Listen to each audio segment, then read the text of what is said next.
Göremedim, geç doğmuşum çok yazık. Belime kuşanıp yağlıkla azık.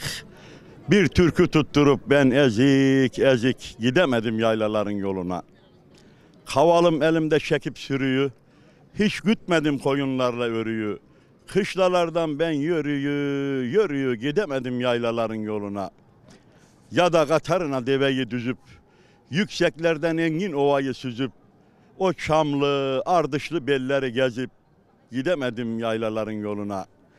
Kıyılayıp kayalardan kenarı, göremedim şarlavı pınarı. Anamın, babamın eski diyarı, gidemedim yaylaların yoluna. Eğerli bir Yağız ata binerek, içseydim pınarlardan kanarak, al yazmalı bir güzele dönerek, gidemedim yaylaların yoluna. Orhan der de aşiretten ve boydan, giden kalmayınca bu bizim soydan, kalkıp Saçıkara denilen köyden gidemedim yaylaların yoluna.